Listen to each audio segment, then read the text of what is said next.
갑작스러운 독일군의 방문에 몬테비데오는 난리가 났습니다. 독일, 영국, 프랑스의 외교관들이 차례로 우루과이 외무장관을 찾았습니다. 우루과이는 중립국이었지만 영국의 영향력이 강하게 미치는 나라였습니다. 반면 강 맞은편의 아르헨티나는 독일과 가까운 관계였습니다. 독일 군함이 우루과이로 들어가는 바람에 일이 복잡하게 꼬여버린 겁니다. 항구는 그라프슈피를 구경하려고 모여든 사람들로 가득 찼습니다. 그라프슈피의 소식은 라디오를 통해 전 세계로 실황 중계되었습니다.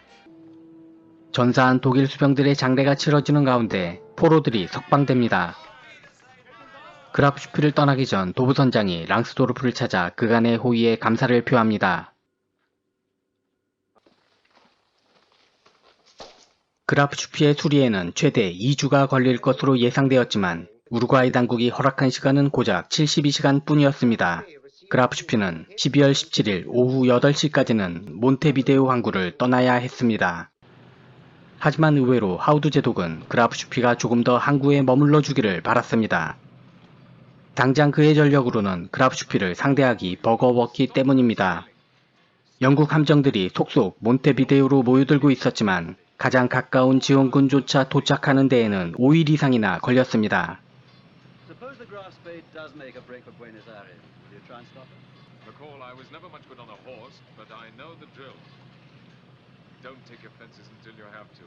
어떻게 해서든 방법을 찾아야만 했습니다. 영국은 일부러 보안이 허술한 전화선을 통해 다수의 영국 군함들이 몬테비데오에 곧 도착할 것이라는 거짓 정보를 흘렸습니다.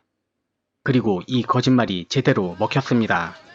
거짓 정보가 석간신문의 헤드라인을 장식합니다.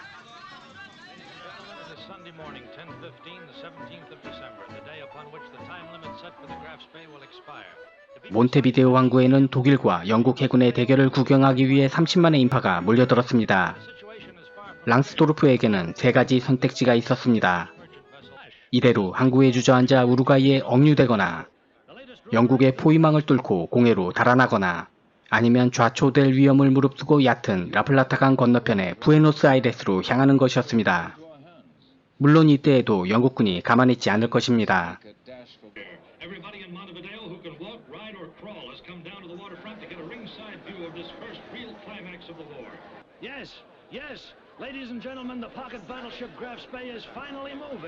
그라프슈피가 드디어 몬테비데오 항구를 벗어납니다.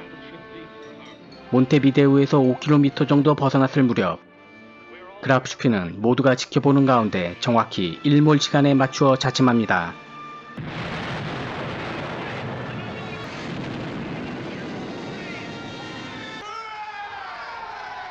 영국이 드디어 바다의 호랑이 그라프슈피를 잡았습니다. 좋아합니다. 랑스도르프와 그라프슈피의 승조원들은 배를 옮겨 타고 아르헨티나로 향했습니다. 영화는 강바닥에 주저앉은 채 화염에 쌓인 그라프슈피를 보여주며 마무리됩니다. 우리에게는 잘 알려지지 않았지만 라플라타강 전투는 제2차 세계대전에서 영국이 바다에서 거둔 첫 번째 승리였습니다. 영화에서 영국인 포로들에 대한 묘사는 아프리카 쉘의 선장 패트릭 도브가 쓴 나는 그라프슈피의 포로였다를 참고하여 만들어졌습니다. 패트릭 도브는 영화의 자문 역할뿐만 아니라 카메오로도 출연하였습니다. 이분입니다.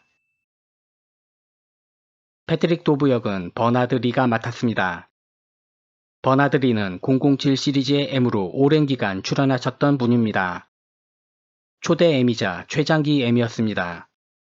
하우드 제독 역을 맡은 앤서니 퀘일은 제가 어린 시절 주말의 명화에서 자주 배웠던 분입니다. 앞으로 소개할 영화에서도 자주 나오실 분이니 그때 가서 다루도록 하겠습니다. 영화에 등장하는 그라프슈피는 미국 순양함 USS 세일럼이 역할을 대신했습니다. 하우드 제독의 HMS 에이젝스는 영국 경순양함 HMS 셰필드가 맡았습니다. 포클랜드 전쟁에서 액조세 미사일을 얻어맞았던 셰필드와는 다른 배입니다. 이름만 같습니다. HMS 엑세터는 HMS 자메이카가 역할을 소화했고 HMS 아킬레스는 HMS 아킬레스입니다. 실제 라플라타강 전투에 참전했던 함선이 영화에 그대로 출연했습니다. 라플라타강 전투 당시 HMS 아킬레스는 뉴질랜드 왕립 해군 소속이었습니다. 영국은 아킬레스를 전쟁 전에 뉴질랜드에 임대했다가 전쟁이 끝난 후 아킬레스를 돌려받았습니다. 그리고 아킬레스는 1948년 인도 해군에 매각되었습니다. 그래서 영화 촬영 당시 아킬레스호는 인도 해군 소속이었습니다. 참고로 뉴질랜드 소속 아킬레스가 HMS를 쓰는 이유는 뉴질랜드 왕립 해군을 뜻하는 HMNGS가 1941년 10월 1일에 발효되었기 때문입니다. 그래서 라플라타강 전투가 있던 시기에는 뉴질랜드 함정들도 다른 영국 함정들처럼 HMS를 썼습니다. 그리고 촬영용 함정으로는 영국 구축함 HMS 배틀엑스와 미국 구축함 USS 윌리엄 러쉬가 동원되었습니다. 미국 구축함 윌리엄 러쉬는 우리나라와도 인연이 있습니다. 한국전쟁에도 참전하였고 1978년 7월에는 우리나라에 이관되어서 강원함이라는 이름으로 2000년 12월까지 운용되었습니다. 가끔 영화적 상상력과 역사적 왜곡 사이에서 논란이 일어나기도 합니다. 저는 그 둘을 가르는 가장 큰 차이는 역사를 다루는 태도에 달렸다고 생각합니다.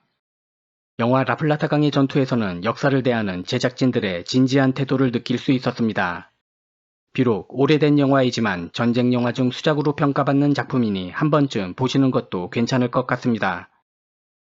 이후 업로드되는 영상에서는 영화의 배경이 된 실제 라플라타강의 전투에 대해서 자세히 알아보겠습니다. 시청해주신 모든 분들께 진심으로 감사드립니다.